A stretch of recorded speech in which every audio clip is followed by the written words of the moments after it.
Hi, this is Ken Parker, welcoming you to another episode of Common Ground, the Policy Roundtable, where we bring together a panel with diverse views on issues of concern to Newton residents, and we try to hammer out some of our differences.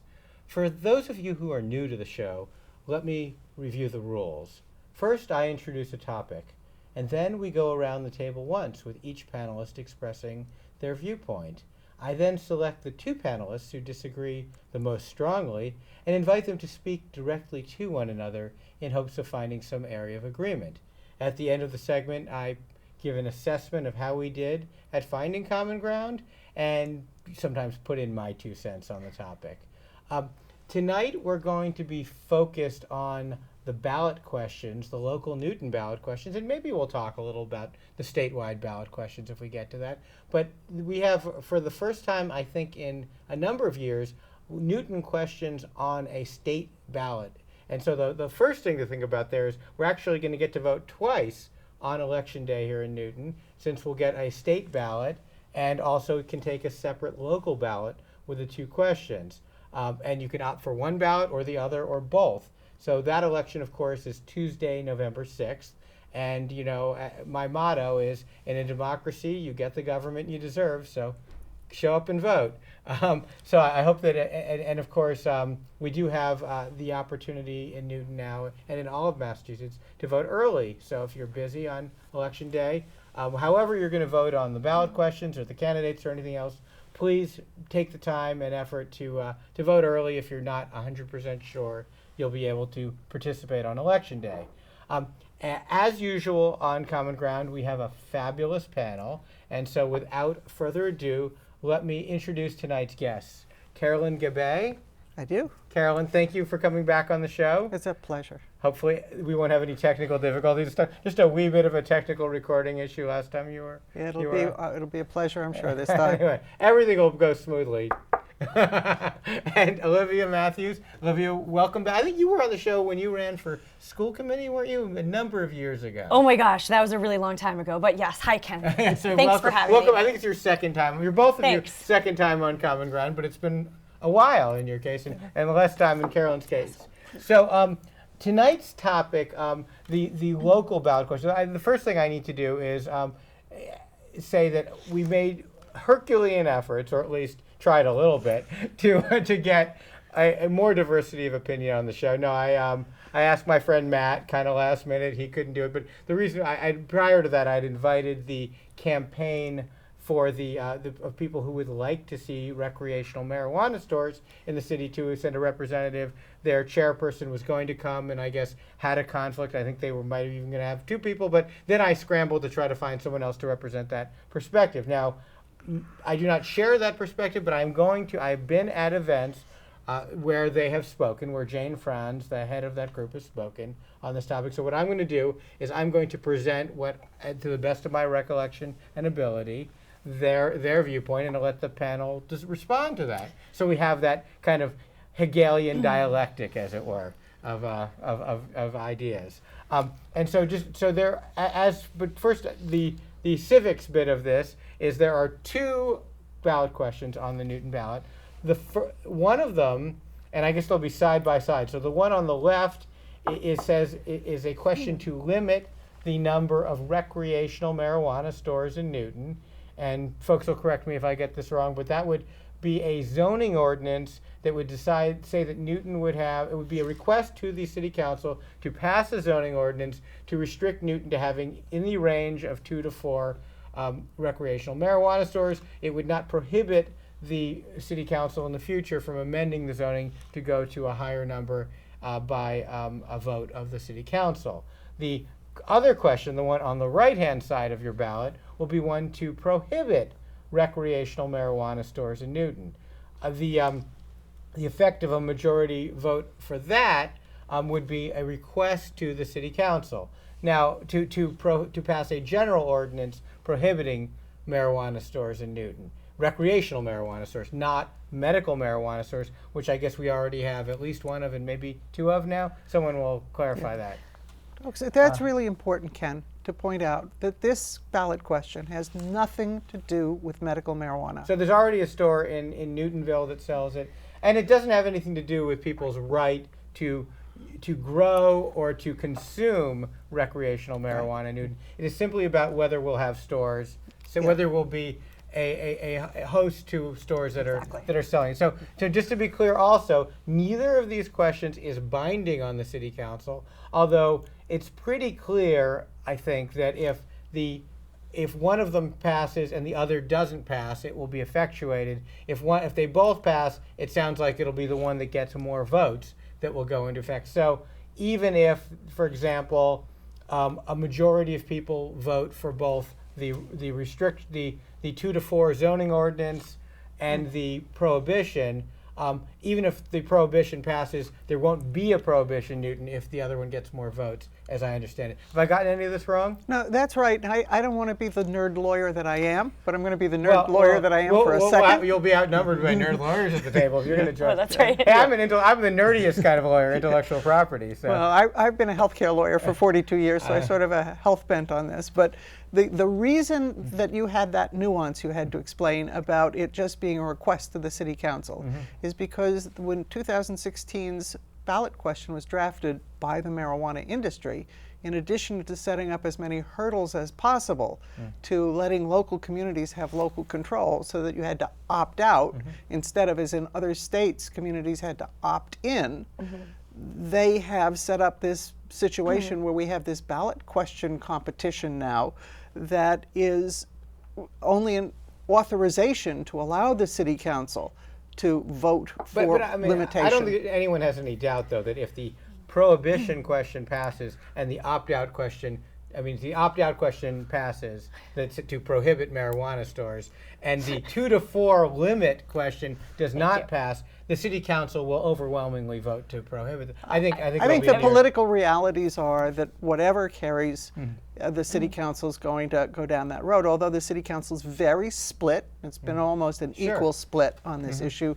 since inception, with some people on the council feeling very strongly they want stores, and some feeling persuaded over time, actually, to strong positions now that they don't think it's a good thing for the city. There were some very close votes, and one of the councilors, Jay Ciccone, was ill as well. Right. So and then that has been the margin, right on the cusp with each. I personally... There were 11 to 10 votes both ways on some of their motions. Yeah. So, but let's jump into the substance, though. So, the first question, and I'm just going to put out what I've heard from the advocates of having recreational marijuana stores in Newton.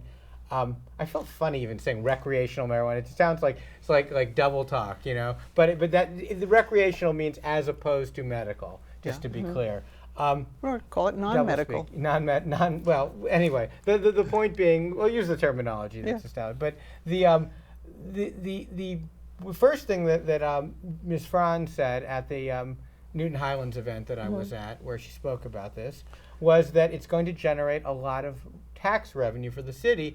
And since this is legal anyway, why in the world would a city that values our public services, we want great schools and great parks and police and fire and all these other services, why in the world would we forego the opportunity to get a piece of what is potentially millions of dollars in annual revenue to support these services? What possible reason could we have for foregoing that when it's legal anyway and people are going to be using marijuana in Newton anyway? So why would we not want our piece of that pie? Well, I think that's the best argument that the marijuana shop advocates have, and it's seductive.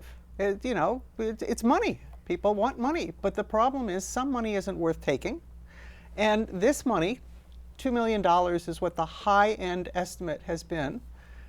First off, that's total speculation. Second off, if you do the math and you get behind those numbers, that's 0.5% of the city's budget. It's not like it's going to loose up tremendous amounts of money. And then if you do the math with 85,000 residents in town, that's $25 a piece. I will pay $25 extra not to have it in my town.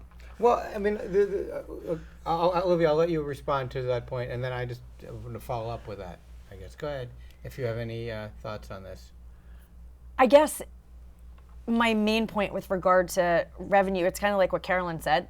Okay, great, it would be nice to have a little bit more money if you dove in and saw that the costs of actually having stores here weren't going to outweigh the benefits in terms of the money piece, because I think you have to hire security guards and police officers because it's a cash-only business, because isn't selling marijuana. Well, we have police officers. Wouldn't that be their right, argument? but it's a cash-only business, so you need to put resources to protect people from, potentially increased security things. To me, like, fine, if you want to say that there's some money that would come in, I still think you have to line up the pros and the cons, and that might be one pro, but the cons just so vastly outweigh the pros. And I'm a citizen who's concerned. I'm not into politics these days. I just felt it was my civic responsibility to get involved when I heard that there was this proposal on the table. So I guess the question is, okay, if it would generate $25 per person in the city, and it's $2 million.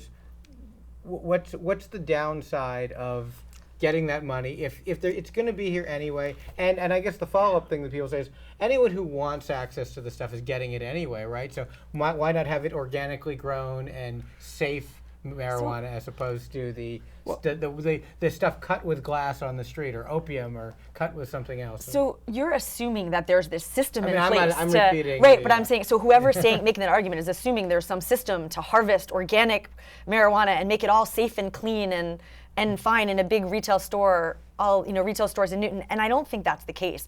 As I understand it, like, we would be very early adopters of retail store. There's only a few states that have been doing this, and I've been trying to read everything I can find. I don't have any objection to people smoking pot if that's what they want to do. It's the society that holds it up in a storefront in our community and says, like, look, you can buy your ice cream, your pizza, and here, buy some pot. And I don't know that that's necessarily what we want to do. So you're saying, why not make it safer and more accessible? Because the studies I have seen, the increased use went up where the retail stores were. Well, in California, they have had this for a while. Yeah. And they have regulation, as we will have regulation. I didn't realize that. I thought. But 63 Colorado and Washington. Right, but 63% of the medical marijuana in California is contaminated with pesticides. Really? 63%. In Colorado, which has the regulated recreational marijuana, the U.S. attorney there published statistics recently in the Denver Post on the 28th of September, and they've had 40 little publicized recalls of product there, of marijuana product there, for mold contamination and pesticide contamination. 40 of them already. And it's just, this is not a pure product. Besides which, kids are still going to get it, and they're not going to get it legally because it's not legal for them to get it. Well, wouldn't they just be getting the better quality stuff that their parents or their friends' parents had purchased, though? Wouldn't that would that be better than getting random stuff that's cut with something else? Why do I think illegal marijuana on the black market isn't going to be as random then as it is now? Why? If it's illegal, it's illegal.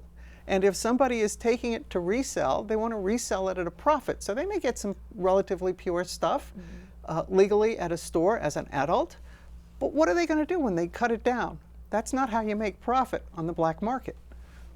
And black markets are expanding exponentially in Colorado. Right. I think that's interesting, because I think some people have said, well, if you have stores, then you're going to reduce the black market, but it's actually not coming to bear. So that's a little bit counterintuitive. Yes. So you're saying that when people in states that have legalized it, there's more illegal sales? I believe so. There are a few articles that people have been sending me as they know that I've been becoming more involved in trying to talk to everybody I can to find out what are the pros, what are the cons, and what's the right way to vote for our community. And the other thing I was going to say about sort of this early adopter idea is that this might seem unrelated, but it isn't. When I was so I have 3 kids. I moved to Newton for the schools, the safe community, and Same reason my family moved here. Right, and I still the schools, really. Right, and I still remember the obstetrician saying, when you're pregnant and you're about to have the baby and you're going to go into labor, they're going to say, they're going to offer you all kinds of interventions, and you say, what if I do? What if I don't? And what if I wait? And I feel like this is a similar words of wisdom scenario, right? Like, why do we have to have stores in Newton right now when it's so new and all the communities around us are opting out of stores, when we don't know if people drive to our stores, and if they're using marijuana and driving away, we don't have a good way to tell if they are going to be driving. You can tell if someone's driving drunk. You can't tell if they're driving stoned.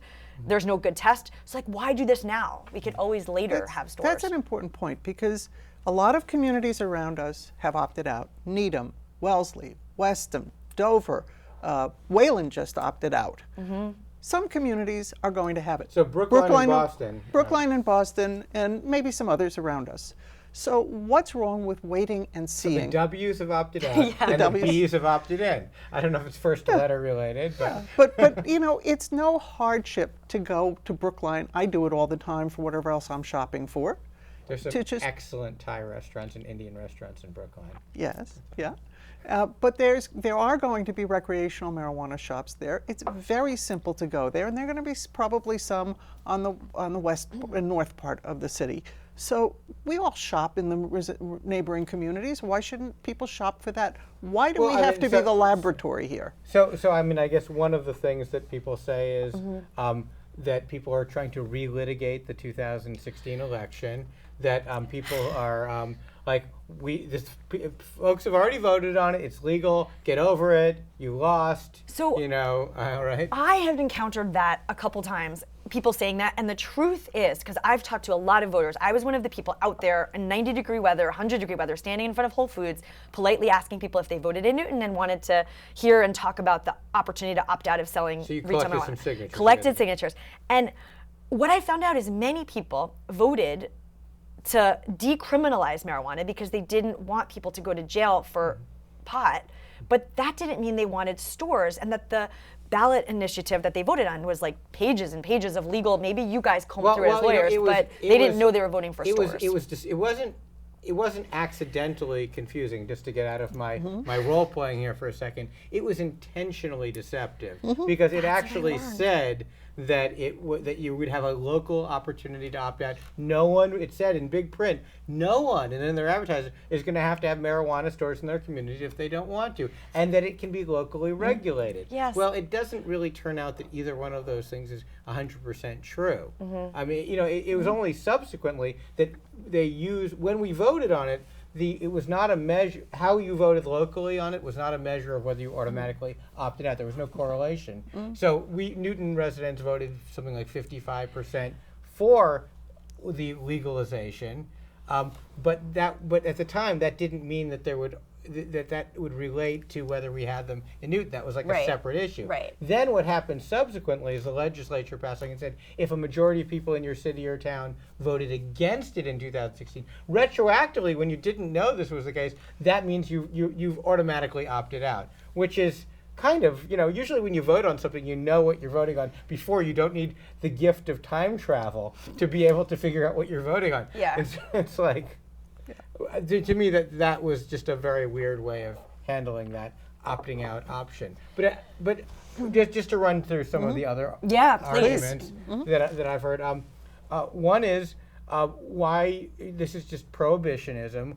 It didn't work with alcohol. Why don't you just regulate it the way we regulate alcohol? You have you card people at the liquor store. It's something some people want. Not some people drink. Some people don't drink. And there's underage drinking. It's a problem, but right now underage marijuana is a problem anyway. So why not just treat it like alcohol? What's wrong with that? I guess I feel like that's not the issue at hand, right? Like, we don't have the opportunity right now to decide, do we want alcohol stores or not? That ship has sailed, right? But we have this pivotal moment to decide, you know, the mantra of think globally, act locally. Like, here's our community. Do we want storefronts? To say to everyone, like, yes, let's promote this, let's commercialize this. And I just think, like, grow it in your own house. You can order it by mail probably pretty soon, but why do we need storefronts? So again, I'm not like an extreme militant about this. I'm liberal in many ways. People can do what they want, but I don't think we need stores. So I'm just going to jump in because I'm the most liberal person in the world. I mean, like, to me, this isn't a liberal conservative issue. I mean, I don't think that, I've heard people say it's like progressive to, like, I mean, it doesn't, I don't understand. To me, being a liberal means you try to help the needy in society. You're concerned about social justice. Yes. You're concerned about the environment. You're concerned. What the heck does liberal conservative have to do with marijuana? I mean, I've heard people say this. It's being painted that way because I think it's a convenient pseudo argument, but I don't see it as such, and I don't see what the big societal benefit is.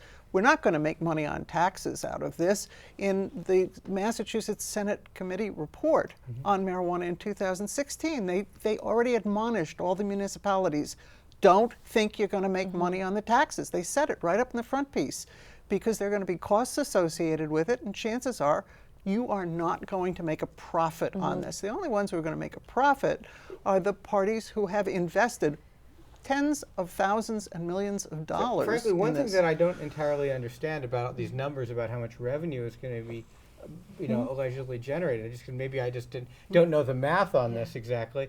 But why are they figuring the net of every business generates tax revenue? So there's going to, if you put one in a village center where there would have been, I don't know, another store, wouldn't that store or other business have been generating some revenue? I mean, it's not all. Maybe it's more. Maybe because they have this additional tax. But it's funny. One of the things we've noticed is when there's one of those new taxes to get money to cities and towns, often they last a few years and then the money all seems to go somewhere else after a few years. I mean, originally wasn't that the justification for the sales tax in Massachusetts? That was going to be for local aid. Now it doesn't go to cities and towns. Road tolls were supposed to go away too, but they didn't. And the latest one was the lottery. That was all going to be for cities and towns, and then that got capped, and then the money goes into the general fund. I don't know, but I do think I remember, Carolyn, there was something, and you might know about this, about over time, the amount of taxes goes down, and that's built into this? There's something called the host community agreement, and that's, if you will, transitional assistance. Transitional assistance for marijuana shops? For like accommodating for the the communities. Actually, we'll end up subsidizing the marijuana shops as taxpayers. But so, the thing that's a little bit unique here on this number that keeps getting bandied about is the community gets, at least transitionally, 3%. 3% of gross revenue? Of gross sales. So, and 6 initially maybe, but whatever it is, if you take that percentage and you gross it up to what the gross sales have to be, even if it's a total of 6% for the first 3 to 5 years, whatever the right number is, to generate the kind of money people are talking about, hundreds of millions of dollars. You have to sell at least $33 million of marijuana to make $2 million in taxes here. So $33 million that's a lot of marijuana. And if Newton is the only place in the area that's got it available, I guess I'd pose it this way: what if someone in the Metro West area wants marijuana? How far west do they have to go if they're not going east? Framingham is going to allow it, so they can head in Framingham direction. But basically, after what about like North Burlington, although B communities seem to be allowed. Yeah. I don't know about Burlington, but it's if you look at the pictures, Brockton? it's I don't know. Well, Brockton wants to become a destination. Oh, really? The so destination Brockton. The mayor of Brockton Yeah. wants it. Because the city's center core is just decimated. I don't think that's a civic improvement, but that's their problem. Well, that reminds me of another argument that I've heard the advocates of the marijuana stores raise. Yes. Which is they have said that if it's going to be legal, why don't we have it in Newton, which is a wealthy community? Because if we don't have it, we're basically saying we just want it to be in poor communities. And isn't that a little bit not nice of us in a way? So I actually think that that's an interesting option, because as we all discussed, we're liberal and we want to help higher need communities, and I think it's really important to note that Lawrence is a good example of a high need community that has opted out. So communities because they don't start with the letter B. Obviously. Of course. Lucky for them. Yeah. If they were Borrance, they'd be in big trouble. I just wanted to point out that this is really important to me. My husband is a public school principal. He's actually a principal in Chelsea now. And Chelsea just organized and banned those little nips, the single serving alcohol containers. And they're a very high need community, and they could do that. And he says, it's very patronizing. That's an airport. They sell those things in airplanes. Oh, no, I don't know. I don't know. But that's the only place I've ever seen anyone buy one of those little things. I don't know. They sell them in liquor stores for people who are addicted to liquor but don't have any cash. Oh, right. No. You see them by the counter in liquor stores. The point I'm trying to make is that he points out that it's very paternalistic to say, oh, we know what's better for these other communities, and how on earth is it going to help those other communities to sell marijuana in our community? When he says if you talk to any of the parents of kids at his school, they would say, no, don't open marijuana stores in our neighborhood. Are you crazy? I mean, like, but I've got to say, I Yes. find that argument a little hard to swallow. On the like, yeah, there's a lot of things I wouldn't want in Newton. I mean, that we need. I wouldn't want heavy manufacturing in Newton. I'm not. Right. I'm not opposed to there being. I wouldn't want a Right, state that's prison true. in Newton. That's I true. think we Right. have a need for state prisons. I wouldn't Right. want a casino in gun Newton. stores. I Right. mean, Well, but I mean, I wouldn't want a I casinos wouldn't even want a illegal. Walmart in Newton. Right. I mean, there's right. a lot of true, things. True, that- true. So that that's back to my mantra of think globally, act locally, right? I can't control everything, but that's what galvanized me to get involved. This is where I live. This is where I bought a home for the schools and the community and the neighborhood. And one of the proposed sites for a retail marijuana store was around the corner from my house. And I don't know if you've tried to drive in Newton Center during rush hour lately, but it's insanity. It is so clogged, and the idea that people would be coming from these towns that have opted out to our town to buy pot and parking by my house, and it's going to smell, they're going to smoke it, because that's what's happening in Boston when I get off the train. So please don't tell me that they're going to take it and just go away. So that's all going to be right in Newton Center. The traffic this is will an be interesting unbelievable. question, because this Yeah. is another thing that the advocates of this have said. They know people take this home and they use it in the privacy of their own home, and because it's illegal to smoke it in public. So I mean, I don't know the statistics on it. Maybe you've researched them, but I just have the anecdotal evidence of my grandmother lives in Colorado, and we have friends in Colorado, Yes, and we me go too. out there once a year. Your grandmother? No, I have friends in Colorado. Sorry, in Boulder. No, Yeah. and my brother is now in Seattle. Ah. So we went out there for the first time in years, actually, just this past, well, no, it's not this past one, 2 months ago. It was August. And it was funny because when my first political adventure, I guess, as a member of the Board of Aldermen in my 18 years on the board was I was elected in 91. So in 92, my first initiative was the smoke-free Newton ordinance, because at the time we had smoking in City Hall, in restaurants, in hotels, in libraries, everywhere. There was smoking. It was just ubiquitous. I mean, you guys aren't old enough to remember this, of course. But there was smoking in Fenway Park. You'd go to in Boston Garden. You'd go to a basketball game. Everywhere you went, there was Smoking was the norm. and then people in the next seat from you, and they had then they had this joke called a no smoking section. I don't know if you remember these, Oh, but I it was do. the That idea would like be there was smoking. This there is was a non-smoking. banister there basically that went Yeah. across, and if you were in that's the smoking section, and here you are in the non-smoking. So theoretically, you're not breathing it in. I mean, it was of course all the same air circulating. And so we passed in Newton the smoke-free Newton ordinance. We passed the toughest regulation against selling cigarettes to minors, to banning the vending machines, banning the freestanding displays, where the tobacco companies would actually compensate the stores for every pack that got taken, because the idea is they wanted kids to steal them because then that's their future clientele. Oh my gosh. But if you think about who the future clientele is, like a lot of other industries, like tobacco, where do you think the highest profitability is with marijuana? And this has been shown in other states. And common sense tells you the highest profitability in the business model is you want lifelong users. The earlier they start, the better, and the heavier they use, the better.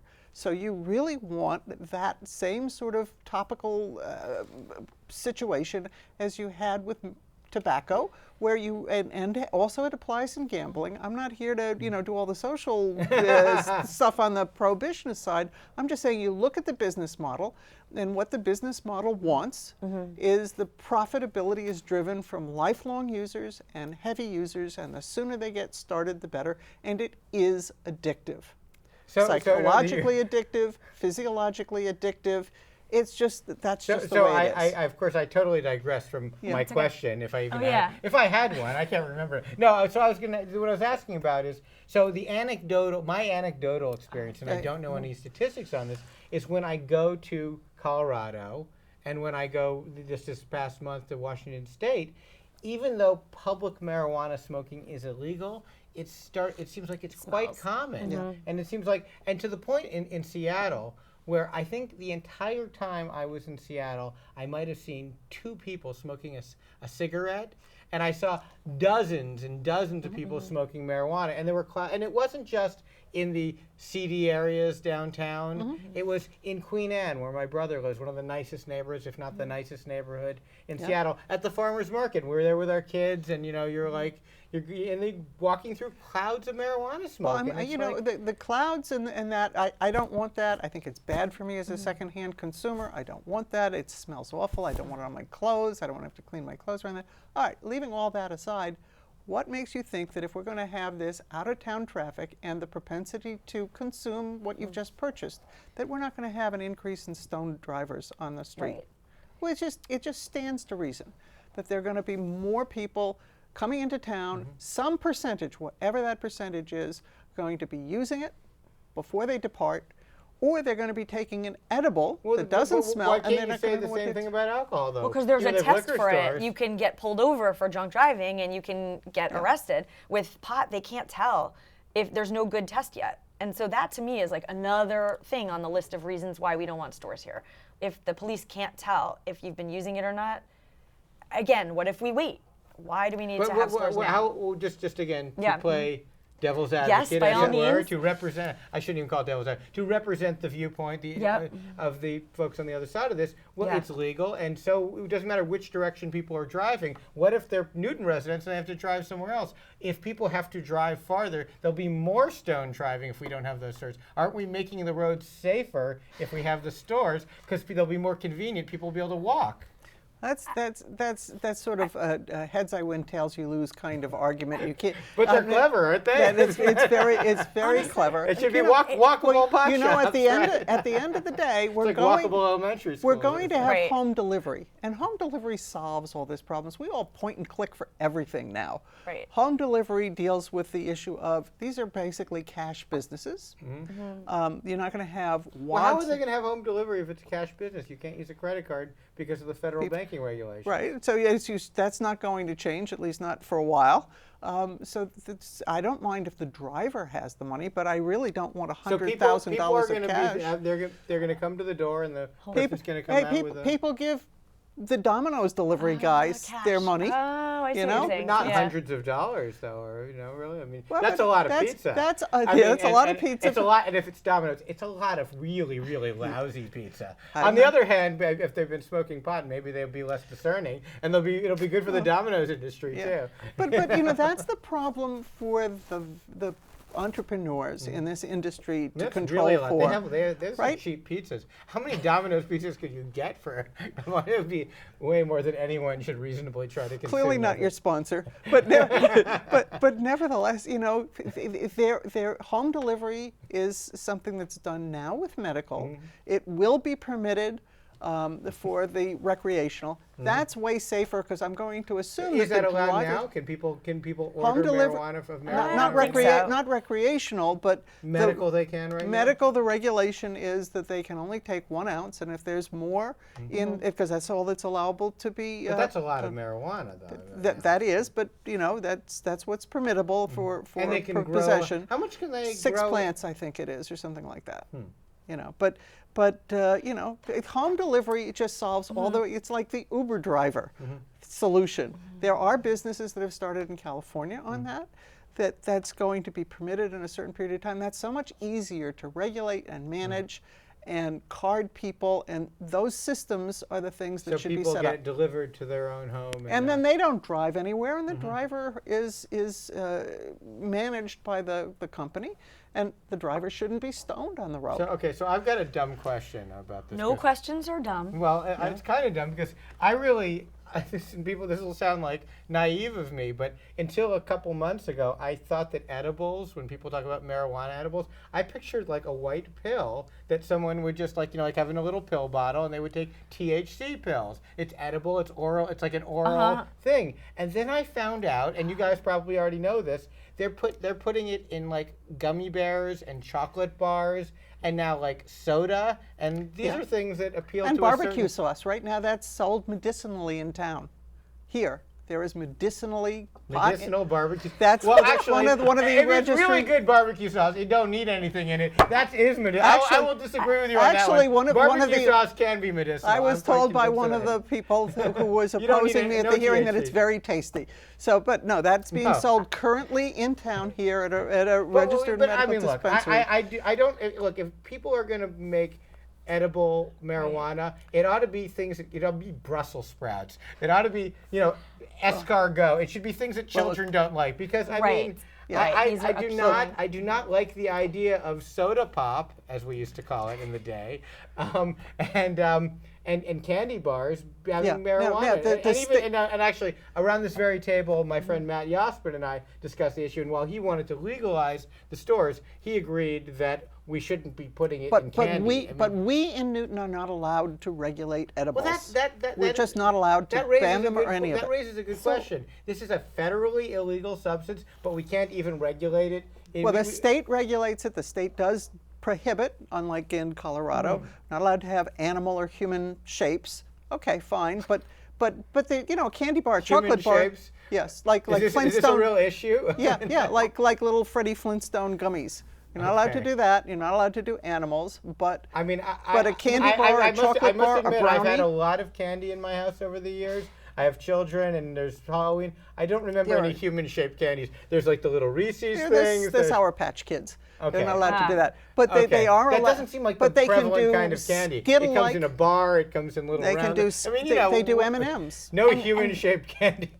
Human-shaped foods is not like a major selling area. And these would be sold in the retail stores if we were to have them. Yeah, candy bars, chocolate bars, brownies, so again, confections it's like, why, of all sorts. I just don't understand why we would choose to increase the prevalence of this here in our community when we have a choice. Well, the other thing about edibles that is different is, the metabolism route is so different, so that people will take an edible and the time before it affects them is so different than other vaping. Longer, but unpredictably longer. So it's 2 to 3 hours.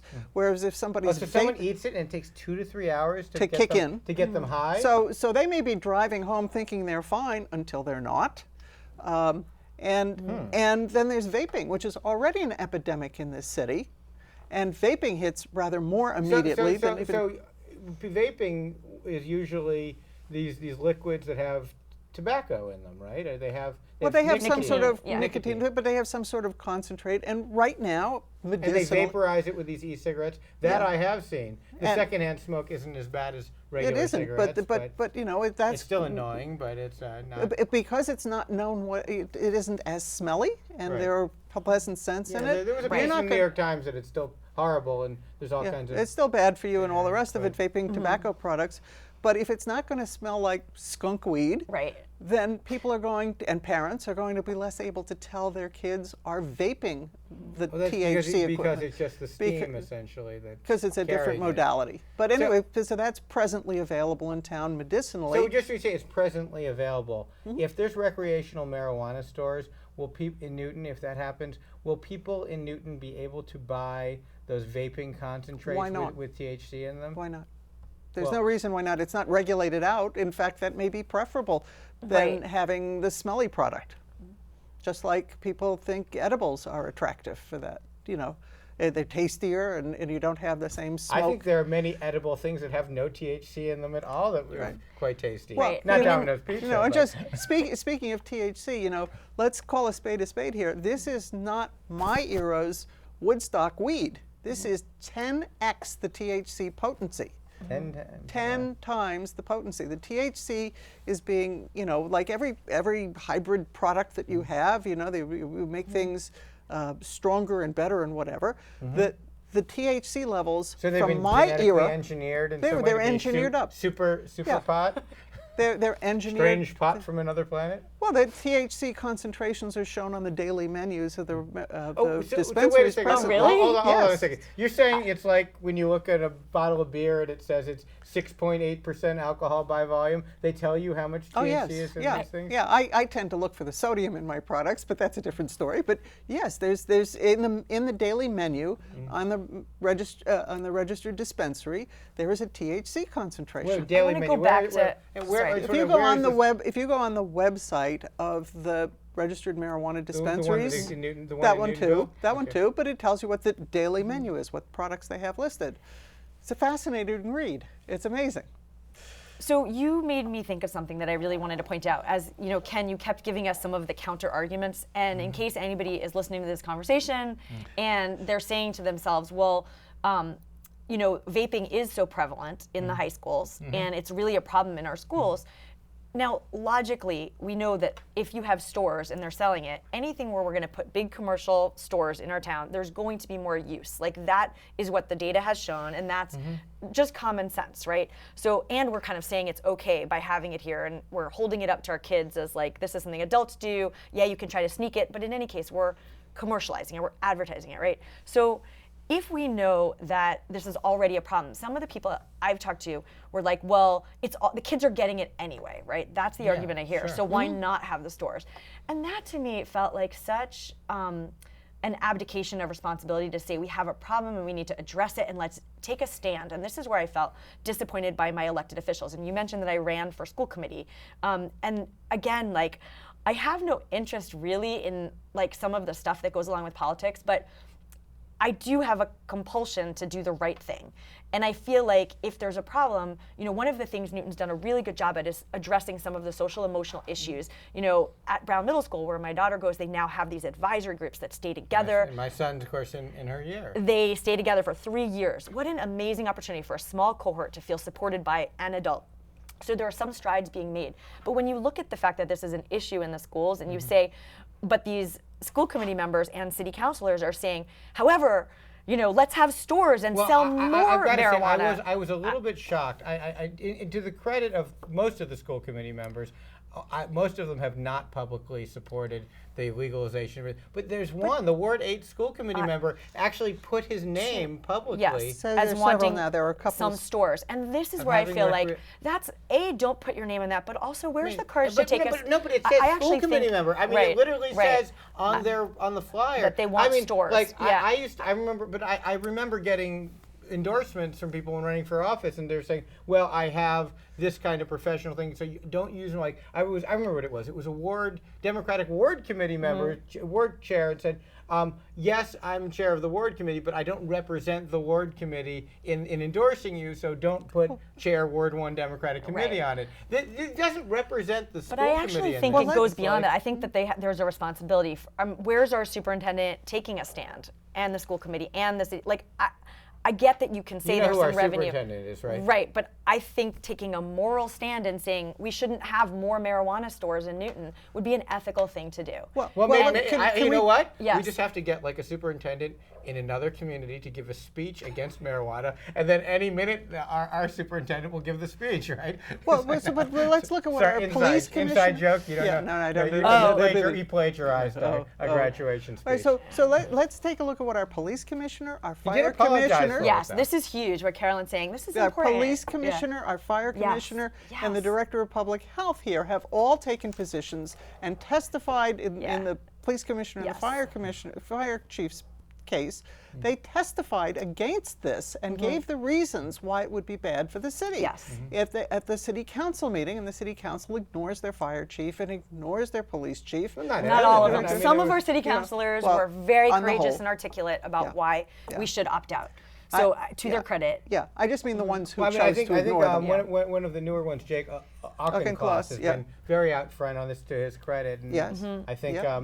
you know, And Emily Norton started on the other side of the fence and listened carefully. She listened to her constituents. She listened to her constituents, and she listened to the discussion, and she was persuaded that this is not a good thing, and she's come around to the opposite position. So there are some who have been, like Councillor Baker and Councillor Auchincloss, who have been, and Councillor Rice and Councillor Cody, who've been in the right place for a long time, and then there are some who listened and were persuaded, and then there are some who keep listening and coming out on the other side of the discussion. Yeah, well, I mean, the thing that let's talk for a minute. There's two ballot questions, Yes. and I think it's fascinating, the political science.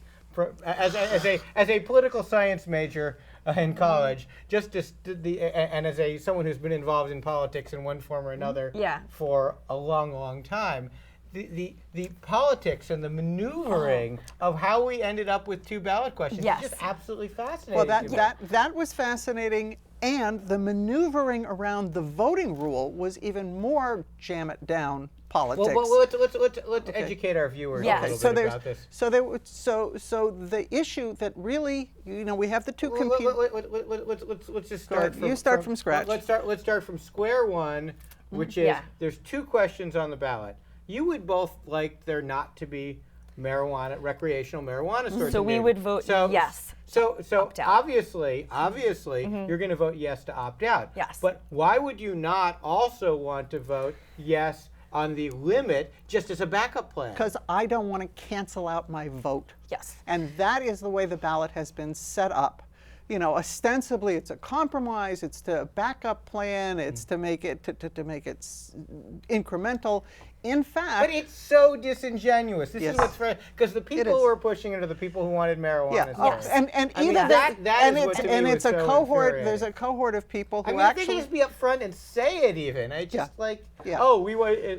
we were trying to be responsive. They said, well, we were trying to be responsive, is what Councillor Krinsman and Councillor Albright said. Well, But in fact, the idea of this is just mind-boggling to me. Here's the idea. They're proposing a zoning ordinance that says we will have a minimum of 2 recreational marijuana stores in Newton. And zoning, you don't set a minimum. You all have allowed uses. There is no such thing as a minimum. I wrote an email to them and said, "Well, if you're going to start imposing minimums, I would like a minimum of 1 miniature golf course and 1 bowling alley in Newton. Can you pass a Yeah, zoning but ordinance? Because my kids would like to play miniature golf and go bowling, and we don't have either one. It's such a preposterous idea that they're setting a minimum. It's like, because if you've got a minimum, But the more preposterous is to call it a maximum of 4, and at the same time as Councillor Krinsman is introducing no, that I think motion, it's more preposterous to call it a minimum of 2. Darn it. No, as he's we disagree. as he's introducing it important. and saying a maximum in the same breath in the same Well, to his paragraph, credit, he was honest about it at least. he outed himself. He said, "I'm not afraid of 8. I don't know what the right number is, but let's have a maximum of 4 But we for can now, change it later, and without right. going Well, back to the voters, we can increase it at any time." Right, I don't think people know that. In Yeah. the defense of the proponents of the recreational marijuana stores, they're very upfront and transparent about this. The name of their organization is Responsible First Step. They're not trying to fool anyone. They're saying their first step is 2 to 4, and presumably later they want some more. Clearly so. But so what I think people have to know is, if you vote, if you want to ban it in town, if you want to wait and see what happens elsewhere, and then we revisit it sometime in the future when we know how it really works, you vote to opt out, you vote on that second right-hand side question, you vote yes, opt out, ban it. So but you don't, it says question to prohibit on the ballot. yeah, then. but you do not vote yes on the question to say 2 to 4, because you're not backing yourself up. You're not giving yourself a backup plan. You're canceling out your own It's vote. kind of like a couple where one votes for the Democrat and one votes for the Republican. Yeah. They kind of cancel. You can be that whole couple yourself and cancel yourself Well, out. worse. You don't just cancel yourself out. You give more yes votes To the 2 to 4. to the 4. 4. And the voting rule that was jammed through says the one that gets the most yes votes will prevail. It's a purely political question. It's up to the city council. They don't have to follow that rule. Yeah, but we've been split 10 to 11, 10 to 11, 10 to 11 each time.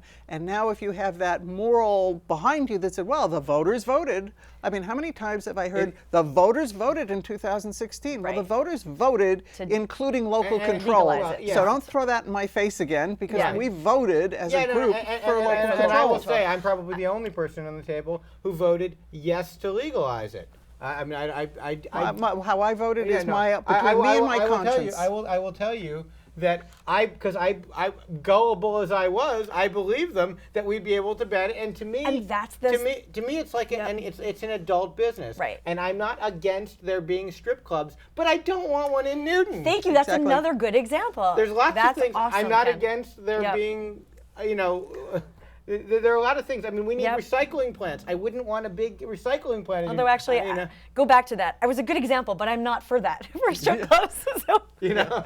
Yeah. You're for recycling plants? No, I'm no, a recycling sorry. plant. So I'm strip going back to the clubs. strip club. I was liking your example of you can like something and not want it in Newton, but I that's don't- not a I'm good example. Just to be clear, I don't like them. I've never been to one Okay. in my life. but I do not think they should be against the law. Right, there we go. I think consenting well, adults should be able to do what they want. I think that I just want to make sure that this is really clear to anybody who's new to the issue, because in all fairness, like, people have a lot going on in their life. Oh, here's another one. You yes. know when you're driving on the highway and you see, like, the sex toy store, like, they've got, like, you know, like the whatever. Ken, Me too. It's not, this is like, you know. Let's go back to the issue at hand. No, what I'm saying is that's where it should be. That's where the marijuana store should be, by the highway. Well, I don't even know why they don't put them in the industrial area. Oh, why? Because 2 reasons. One, they didn't want the industry scared out by them. So if they didn't want the industrial community, wait, why do I have to be a resident who lives next to one of them, as I will end up, versus, you know, an industry spot? If they thought the industry would be scared out of Newton, doesn't that tell you how attractive these stores are, how desirable they are? Why ruin my property values? Appropriate industrial area in Newton for a business like that, because Wells Avenue was our, like, you know, non-residential area. But what do we have there? We have the Russian School of Math and Vallejo soccer and my daughter's daycare, gymnastics, and, you know, and there's like there's lots of kids. It's a very kid-centric area. It is not. All of Newton is kid-centric. Let's be clear about that. There's either a playground or a school within spitting distance of everything in Newton, and that's part of our which value. is why it doesn't belong in Newton. It doesn't mean it needs to be nowhere. It just, I mean, this is the thing that drives me berserk, is when people say, well, if you're going to have it, you've got to have it in Newton. Right. Well, we need jails in our society, but we need prisons. Are you saying we need a state prison in Newton? Is that, I mean, there's lots of things that you got to have. Right. Waste treatment plants. Right. Should we have a sewage treatment plant in Newton? Because you got to have them, right? No, there's things we don't want to live near. Right. And they should be far away from where people live, at least far, I mean. I want to go back to the opt-out voting thing, because this there's is a point. really confusing. Well, it's really confusing, and intentionally so. Right. I think what upset me was, you know, getting active on this issue and collecting hundreds of signatures, and going to the city council where they said. By the way, I just got to say that was the most amazing signature gathering effort that I've ever seen I've been involved in Newton politics for like 30 years now. And I've never seen that many signatures gathered for anything that quickly. Thanks. Really That impressive. was, and it was a really miserable summer weather, and every weekend was a rain People are out. out of It was town, brutal. too, you know, Yeah, it was brutal. It's a tough time of year to collect signatures. Good, go ahead. Anyway, sorry No, for so interrupting. it's okay. I was just going to You say, were out collecting hundreds of signatures. So we found out, we started getting tons of people interested in helping so that we could opt out of the stores. I think we had 100 signatures. We brought it to the city council because we found out, they can vote to put this on the ballot, since it was written into the legalization question. And the 50 signatures were intended to be representative, like that was to have them have this discussion. And then the city council said, no, you know, you need to show more support than 50 people. So we were like, all right, we have plenty. So we went back and we collected and got. Well, but the councilors had no signatures right. for Well, 2 that's to 4. what I was going to say. So we got thousands upon thousands of signatures. Elected.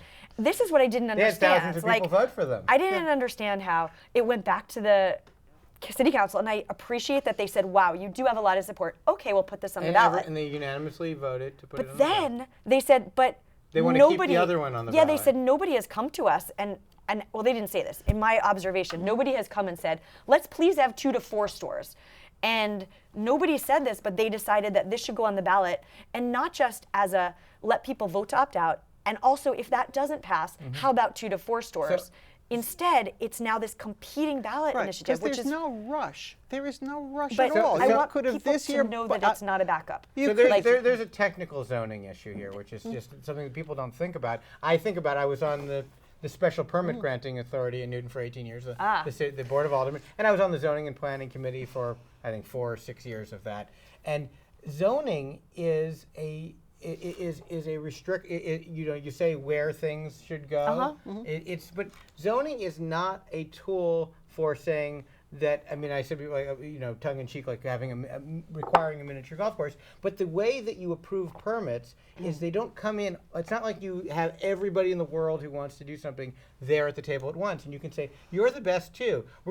We'll zone Newton for 2 Chinese restaurants, and you're 2 to 4 Chinese, and you guys will be things come in. It just comes first, one at a time. Right. So what it basically says is to the city council is the first 2 that come in have to be approved. It doesn't matter how horrible they are, because you need to achieve that too. It doesn't matter if they're in the worst possible location.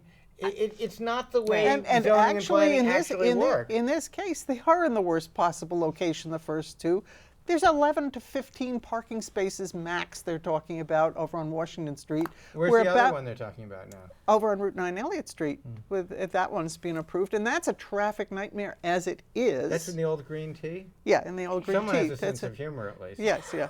That's a traffic nightmare as it is. And over on Washington Street, we're about to have Washington Place developed. Right. And so we're going to glut the the neighborhood traffic. now already with development that's our own development. And we're going to have people coming in from out of town and all over to Washington Street, which has no parking. And the very fact, as Councilor Gentili said, the very fact that they have no ability to access their parking from Washington Street tells you exactly how rotten that place is as a choice, because the poor residents of Court Street, who have been thrown under the bus so many times, are the access point. And At that's least they're used to it, right? yeah, and that's a terrible street for people to have to traverse down. I've gone down it. Even Councilor Greenberg said she went to go look at it, and she ended up going one way, wrong way down the street herself, and she wasn't stoned. So you know that You poor don't know that for a fact because she's no guest. that street, those poor residents are going to take it on the chin for the convenience of out-of-towners coming to Newton so that they can purchase pot. That's not really fair to the Court Street residents.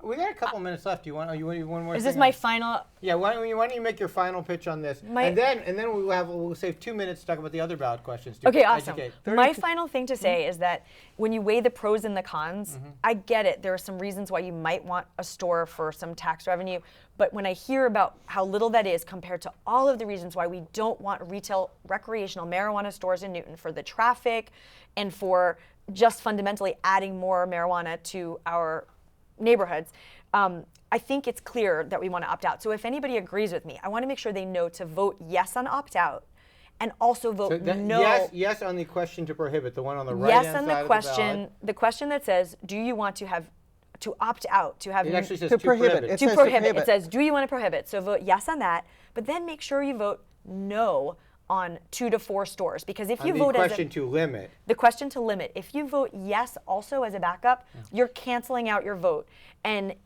you raise the potential that the people who want stores are going to win. So if you really don't want any stores, please make sure people should vote opt out and not Yes 2 to 4. to prohibit, no on phony limit. There Ooh, you go. That's There a good you go. rhyme. Thank you. That's a good rhyme. I'm good for something, all right. Anyway, okay. Well, now we have 1 minute Thank left. you, Ken. So let's there are some statewide ballot questions. First one is the mandatory nursing ratios. You work in the healthcare industry. What do you Vote think? no. It's going to cost $1.3 billion in the first year and $900 million in every succeeding year. There is no money to pay for that. And the hospital, there aren't even enough nurses to fill those shifts. They Olivia, don't any exist. thoughts on this? It's a perfect example of where you need to have some guests on your show so I can watch it and hear more about the issues Okay, and all then right. come away with a decision. Okay. That would be a good. That would be a good Okay. issue. We don't have any more shows before the election, but second ballot question is the one about having a commission look into overturning Citizens United. You want to go first on that? I need a show on that too. Okay. I'm not a Citizens United fan at all. I don't think the commission's going to achieve anything. I'm not against it, but I don't think it's going to achieve anything. I will definitely voting yes on that, if only just to register my liberal angst and with a conservative court. Have a good yeah, day. right. No. But no, with a to make a statement. It's not going to be. I don't believe we'll get the states to change the Constitution over it. But and then the third one, a yes vote is for the civil rights of gay people, essentially. Or transgender, actually. no, It's it's actually yes, it's Transgender, right. And that's just to maintain the status quo, Right. which it's is not it's to not legislate. It's just it's- to uphold what the legislature. It's not been a problem. There've been no documented cases. We don't need to right. be North Carolina. We don't have like all these horrible things happening in bathrooms Yeah. that the Proving- fearmongers Right. have said. Proving that I am not an arch conservative. Right. My answer on that one personally is yes, Yes. the status quo is fine. So I really wish the pro-pot people would stop calling me a prohibitionist. Anyway, here we are at the end of our show. Thank you all at home for watching. Thank you to our wonderful Thank you panel. very much. Thank you, Carolyn. Thank you, Olivia. Thank you, Ken. And thank you to our fabulous crew, our director, Will, our audio engineer, Eric. And thank you to everyone who will join us again next time, Thursday after the election, which will be, I believe, the 8th of November, when we try to find just a tiny, tiny bit more common ground.